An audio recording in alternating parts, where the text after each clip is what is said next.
No, they do not.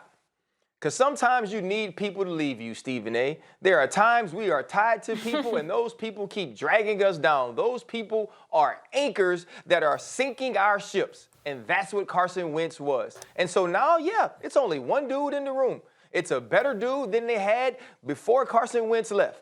And now you do have an opportunity, if you're Sirianni, to say, okay, I'm going to evaluate Jalen Hurts, who I believe is a good NFL starter. I don't think he's a great NFL starter, but I believe he's a good NFL starter. I believe he is better than Taylor Heineke. I believe that he is better than Daniel Jones. And so if you have that situation, you say we can go out and add some veteran backup leadership in this locker room and add a veteran to the quarterback room. And if we look in the draft and say Trey Lance falls to us and we just absolutely love him, or Justin Fields and we just absolutely love him, then you take him. If not, you take a player at 6 that makes this team better and you move forward with Jalen Hurts. You're speaking about Taylor Heineke and what he did against the Tampa Bay Buccaneers in one game before there was film on him. It was impressive, right? He played hard. There was moxie. But think about the first 2.5 games for Jalen Hurts. That was playing the New Orleans Saints, who had an excellent defense. You go to Arizona and you go toe-to-toe with Kyler Murray. And for the first half of the Dallas Cowboy games, he played extremely well.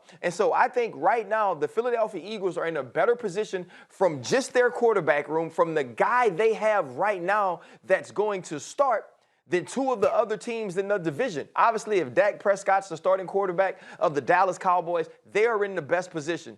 But for the Philadelphia Eagles to be rid of Carson Wentz, to not have that particular quarterback controversy or that particular quarterback competition, that puts the Philadelphia Eagles in a better place as far as the locker room is concerned. And I believe that Jalen Hurts is a good enough starter to put you ahead of the Washington football team and the New York Giants. Well, I want to be very, very clear. I'm not saying that Carson Wentz's exit is a bad thing for the Philadelphia Eagles. I'm not saying they're worse off.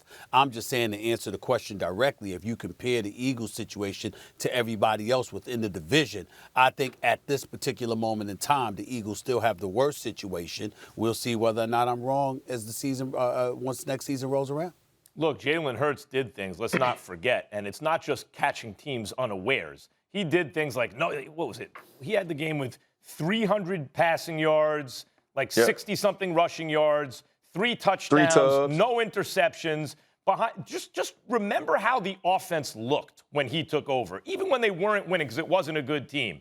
The offense looked so much better when he was under center versus Carson Wentz. And it was the same offensive line. It was the same thing. Well, because he was moving around. Carson Wentz can move around. No, Jalen Hurts is willing to run the coach's offense. Jalen Hurts, if you look at him in between, Jalen Hurts makes a mistake. He's not out there sulking or pouting. He's looking to get better. He's a promising young player. We don't know what he is. But if you want to take him and Daniel Jones, who has a much longer track record in the NFL, that suggests maybe there's limited upside there, and he's a bottom third type starting quarterback right now. And Heineke, I don't think you can say the Eagles are worse off. And to really take it further, Stephen A., the Giants aren't looking at quarterback. That's the problem. The Eagles have Hurts, but they're still looking. So there's an active chance to get better. Whereas the Giants are sitting back saying, this is our dude. Yeah. Well, and the other piece is this. When you talk about Jalen Hurts compared to Carson Wentz, if we're going to, kind of end this and see who Jalen Hurts was, they averaged 5.73 yards a play with Hurts, 4.7 with Carson Wentz. Now, if you take that equivalent, that's about the New Orleans Saints offense compared to the New York Jets offense with the difference in quarterbacks. That's the difference that Jalen Hurts made at quarterback for the Philadelphia Eagles last year, who we knew were beat up on the offensive line, had injuries in the backfield, and also weren't great at the skill position. The dude is a good NFL starter, so you at least have that as a starting point as you're looking to add to the quarterback room. Thanks for watching ESPN on YouTube. For live streaming sports and premium content, subscribe to ESPN+.